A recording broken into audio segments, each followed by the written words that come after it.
Mata baru semua, tahun 2022 ya, sekarang kita mulai lagi.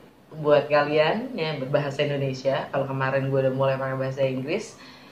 Anyway, fokus di bulan Januari ini adalah Mercury retrograde di Aquarius. Juga Mars masuk ke Capricorn. Dan yang paling oke lagi adalah kita disambut tahun baru tanggal 2 Januari kemarin dengan New Moon di Capricorn, dan nanti tanggal 17 itu full moon purnama di Cancer ya. Coba nanti kita lihat, coba disimak kalau kalian penasaran ya kan, apa sih yang akan terjadi pada kalian di bulan Januari ini. Oke, cekidot.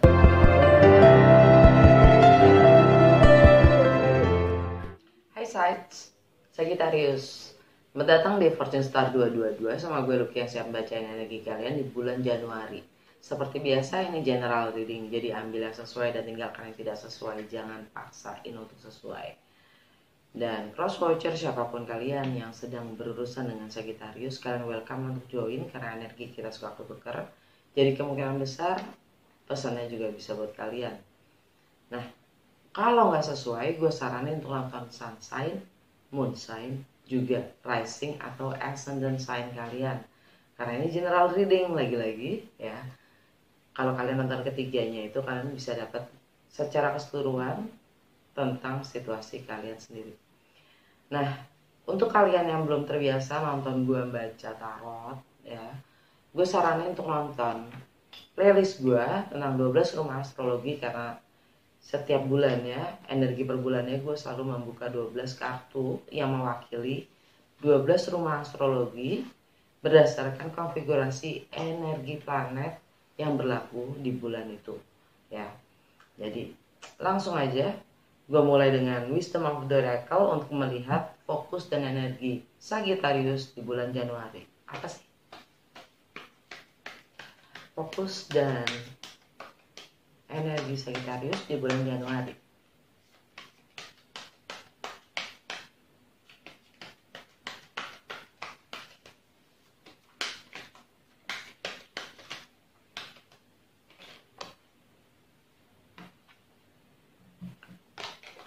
New life, chaos and conflict. Kayaknya jelas banget deh, gue gak perlu jelasin lagi kan ya. Saatnya untuk kalian memulai hidup baru.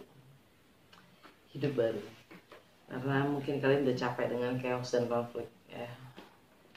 Langsung aja ke tarot, Lucky Tarot. Bulan kedua gue menggunakan kartu ini, kartu tarot gue sendiri ya. Ini major arcana only, tentang untuk major event aja ya. Karena gue buka 12 zodiak ini yang mewakili segala aspek kehidupan kalian. Oke, langsung aja untuk ada apa dengan Sagittarius di bulan Januari. Apa yang Sagittarius perlu ketahui di bulan Januari?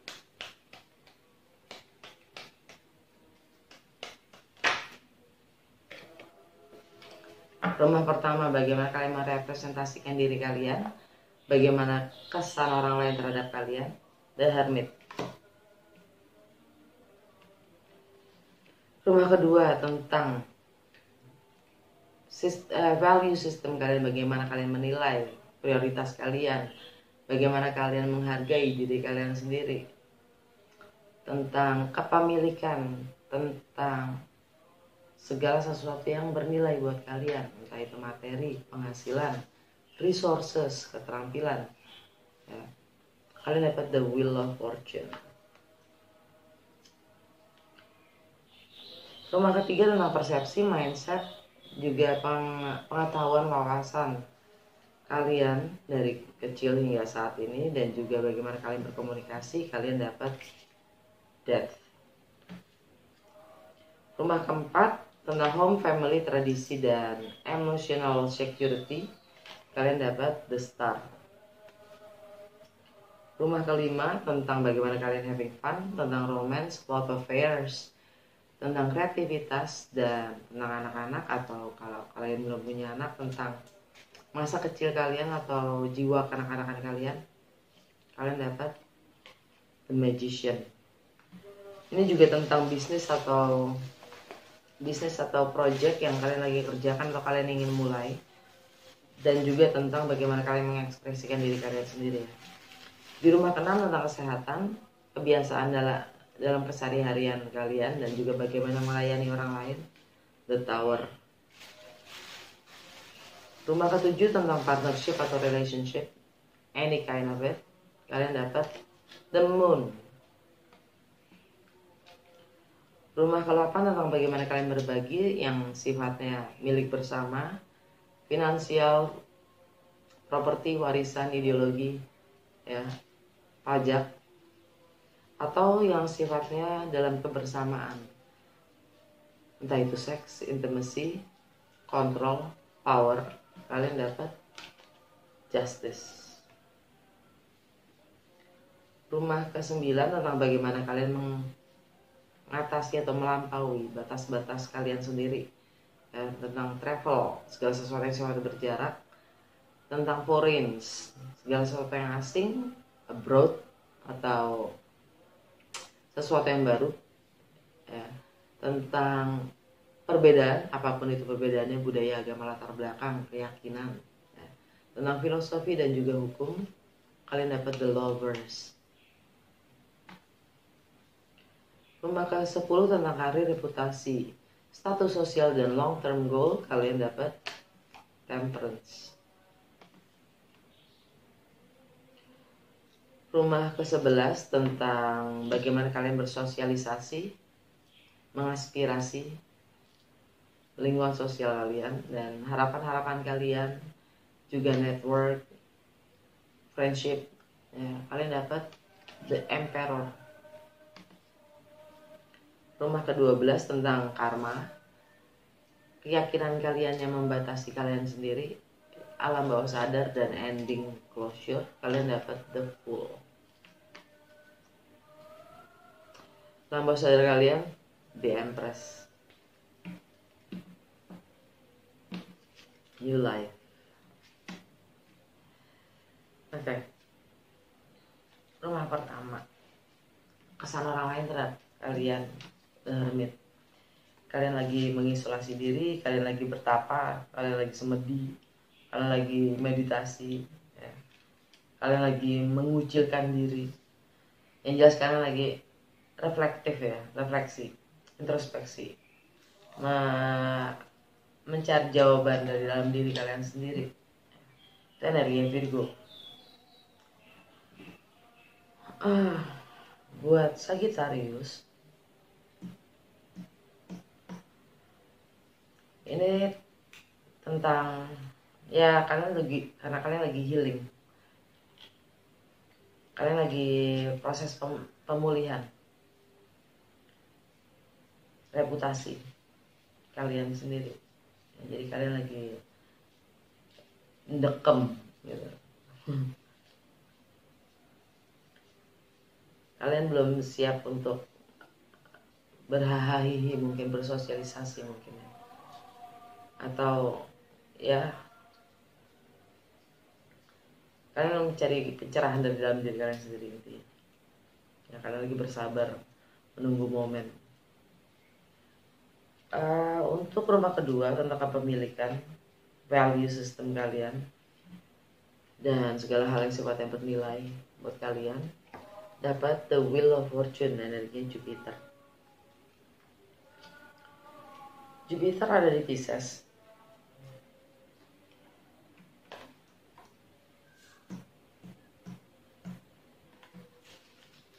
Kalian lagi masa transisi, pemulihan juga di rumah. Ya, mungkin kalau kalian kena positif, ya kan, kalian healing. Ya, specifically ya, nggak semua. Mungkin ada beberapa dari kalian yang memang harus lockdown, karantina. Anyway, kalian lagi masa transisi di tentang rumah tangga mungkin ya, komitmen. Kalian mencoba untuk melampaui diri kalian sendiri, keyakinan, melampaui batas-batas kalian sendiri, ya. Entah itu tentang kepemilikan itu sendiri, tentang self worth kalian, ya, bagaimana kalian menghargai diri kalian sendiri.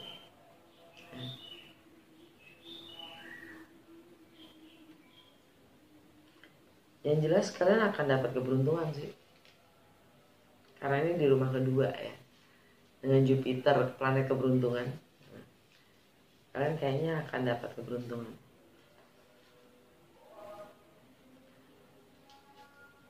Rumah ketiga tentang persepsi, mindset, dan komunikasi kalian, juga pengetahuan, wawasan kalian selama ini. Kalian dapat death. Kalian harus meninggalkan pemahaman dan pemahaman atau persepsi yang lama. Entah itu terlebih tentang diri kalian sendiri, apapun yang kalian yakini selama ini. Well, South Node baru aja meninggalkan Sagittarius, kan masuk ke Scorpio. Jadi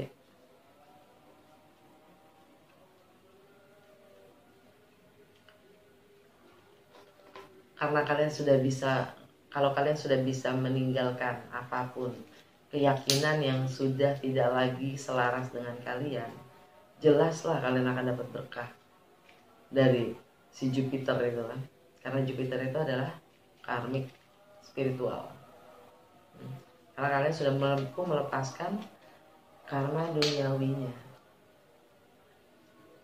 hal-hal yang mengikat, hal-hal yang membatasi. Karena Jupiter itu tentang kebebasan. Well, Jupiter itu planet Sagittarius. Ya. Di rumah keempat tentang home, family, foundation, tradisi, dan emotional security, kalian dapat the stars. The star ini energi Aquarius, ya, wish fulfillment, harapan yang terkabulkan. Tapi ya, ada Saturn di rumahnya Aquarius, ya. Yang mana rumahnya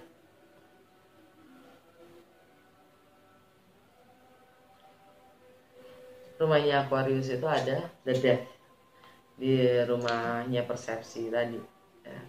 Jadi kalau kalian sudah kembali ke energi kalian yang sudah selaras dengan sejatinya kalian akan mendapatkan harapan-harapan kalian akan terwujudkan. Itu aja sih.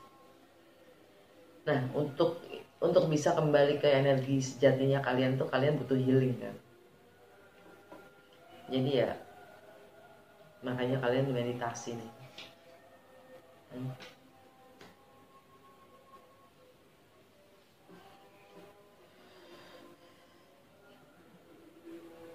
Dan death ini kan Pluto ya, energi Pluto.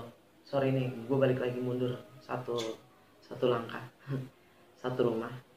Death ini energi Pluto, dan Pluto itu ada di Capricorn. Rumahnya Capricorn di rumah kedua. Ya, ada Jupiter, buat kalian ada Jupiter. Sedangkan di rumahnya Pluto ada Venus retrograde juga, ya kan, tentang money, love, relationship. Kalau kalian belum nonton edisi Venus retrograde di bulan Desember kemarin, gue saranin untuk nonton. Ya, kalau kalian bisa melampaui batasan-batasan kalian, Saturn itu sendiri yang mungkin sedang terjadi di rumah tangga kalian, ya, kalian akan mendapatkan berkah secara spiritual ya, entah itu apapun itu, bisa jadi juga materi ya. Lebih jelasnya, yang lebih pasti sih visi, arah ke depannya. Rumah kelima, bagaimana kalian having fun, tentang romance, tentang love affairs, tentang anak-anak, atau tentang masa kecil kalian atau jiwa kanak-kanakan kalian, bagaimana kalian mengekspresikan diri kalian, tentang bisnis atau proyek yang kalian ingin mulai. Kalian dapat the magician. Kalian yakin kalau kalian mampu merealisasikan apapun goal kalian. Energinya Mercury. Mercury ada di Aquarius. Lagi-lagi death di persepsi dan mindset, ya. Persepsi lama kalian, kalau kalian sudah tinggalkan, kalian akan mampu, yes, mewujudkan apapun wishful kalian itu menjadi nyata. Tapi Merkuri retrograde ya, jadi anyway, kalian akan dapat pencerahan bulan ini. Di rumah ke-6 tentang kebiasaan-kebiasaan kalian dalam keseharian dan juga kesehatan dan bagaimana kalian melayani orang lain. The Tower. Kalian bilang cukup sudah ya. Shocking ya, shocking moment ya, sifatnya kayak geledek petir. Ini energi Mars, dan Mars ada di Sagittarius.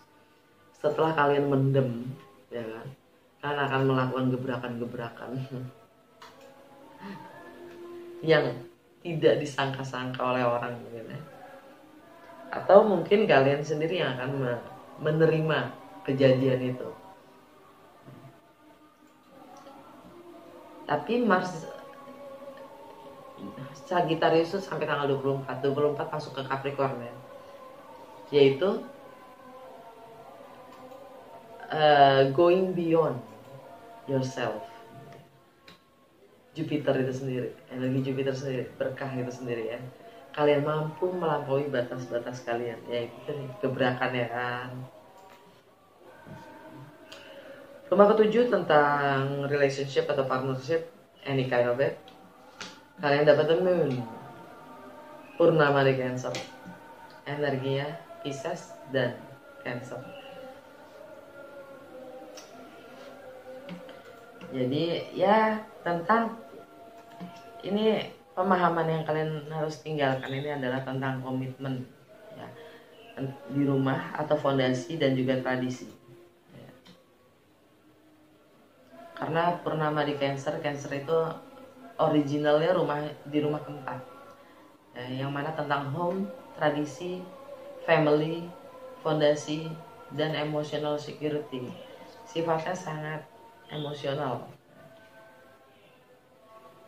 Dan memang buat kalian itu energi Pisces, ini kan energi Pisces. Pisces itu ada di rumah ke-4 kalian.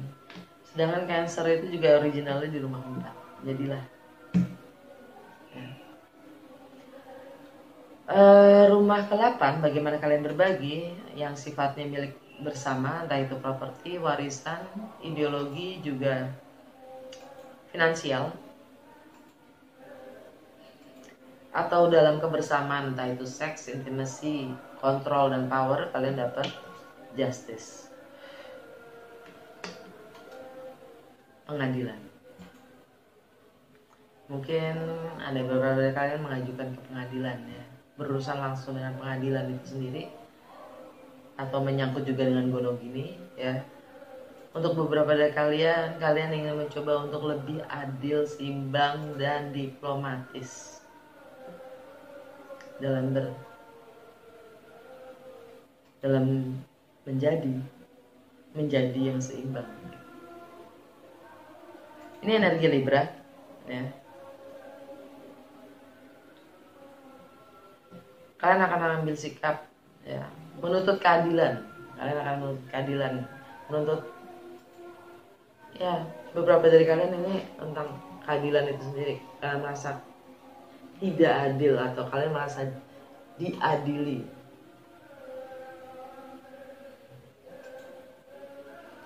Cross watcher, energi itu sifatnya dua arah ya, sebab dan akibat itu sendiri. Jadi kalau satu merasa diadili, yang satunya lagi merasa diadili juga.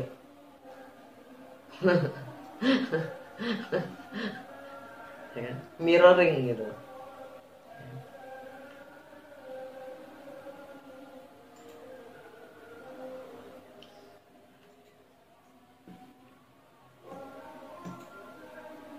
Ya, kalian mampu menghadapi apapun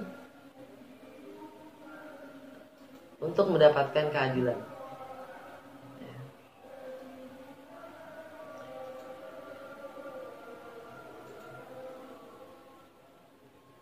Kalau memang harus berakhir, kalian akan akhiri.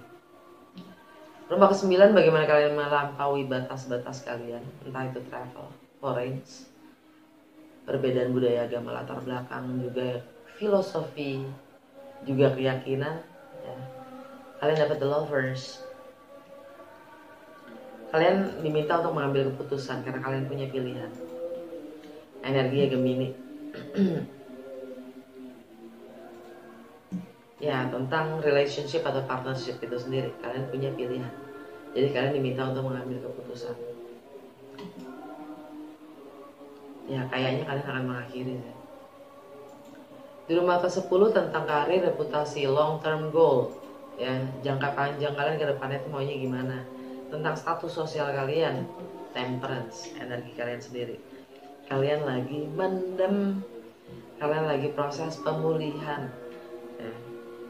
Ya mungkin kalian juga untuk masalah karir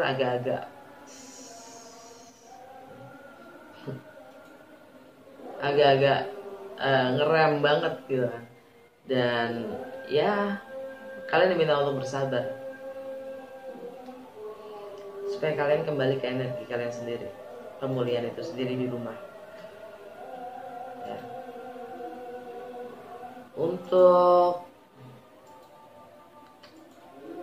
ya kalian diminta untuk meninggalkan dulu semua keyakinan atau apapun yang kalian yakini ya, kebiasaan-kebiasaan, pemahaman adat, tradisi ya, tinggalin dulu untuk mendapatkan kebebasan layaknya hak asasi manusia itu sendiri kan, kebebasan dalam menjadi manusia ya. Rumah ke-11 bagaimana kalian bersosialisasi ya, bagaimana kalian mengaspirasi, kontribusi kalian dengan network ya, lingkungan sosial kalian, teman-teman, dan harapan-harapan kalian dapat di Emperor. Kalian akan mengambil sikap ya, kalian tahu secara penuh kalau kalian punya kendali kuasa atas hidup kalian sendiri. Energi Aries dan Aries, di Aries ada Chiron, the Wounded Healer. Kalian lagi ya, the Wounded Healer itu maksudnya adalah kalian, si Chiron ini adalah asteroid yang menyembuhkan dari trauma-trauma di masa lalu. Jadi kalian akan memulai proses penyembuhan itu, mengambil sikap untuk healing.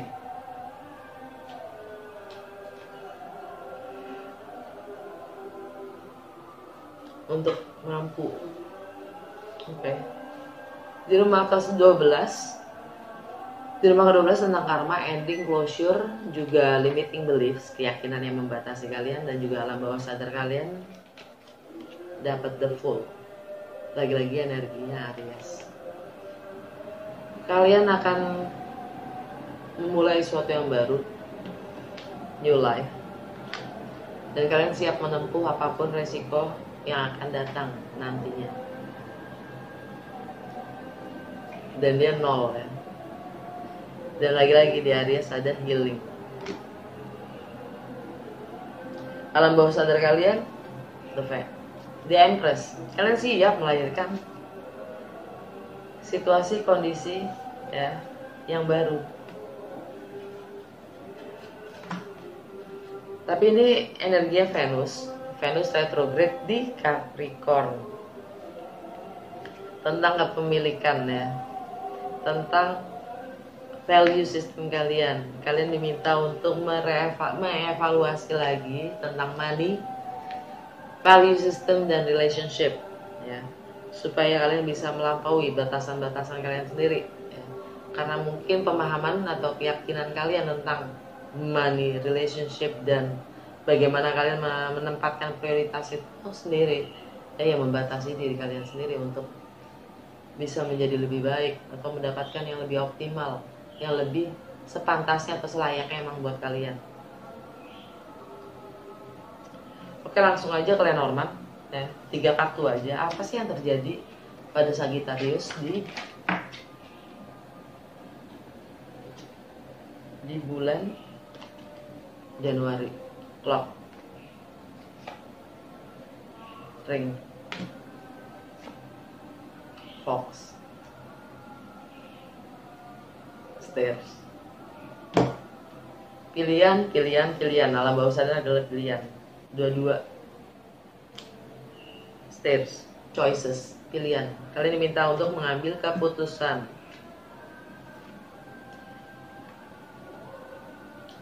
Di relationship kalian, lovers, ya. Dan Venus retrograde di Capricorn, dan ini energi Jupiter itu sendiri, bagaimana kalian melampaui batas-batas kalian. Dan bagaimana value system kalian sendiri. Itu alam bawah sadar kalian, dan jantung bacaan kalian adalah ring. Bicara tentang komitmen, kontrak, dan pembayaran.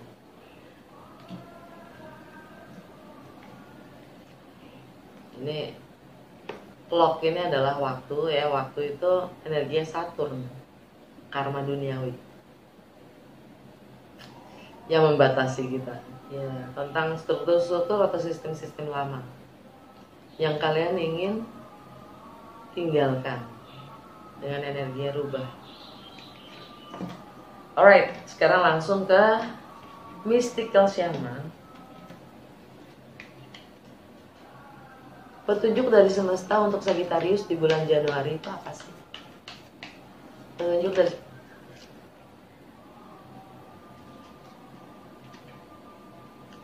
water, go with the flow. Sadari rasa itu, rasa yang kita miliki itu, ya, sifatnya sementara. Nikmatin aja, go with the flow. Jadilah seperti air, fleksibel, ya kan? Wah, Sagittarius sangat fleksibel, ya kan? Ikutin aja, toh semuanya juga akan berlalu. Alam bawah sadar kalian, the course, kutukan. Apapun yang kita lakukan pada diri kita, kita lakukan pada orang lain. Dan apapun yang kita lakukan pada orang lain, itu kita lakukan pada diri kita sendiri. Seperti tadi gue bilang kan, di rumah ke-8 kalian justice. Kalau kalian, energi itu sifatnya dua arah. Kalau kalian merasa diadili, ya, karena kalian mengadili orang lain.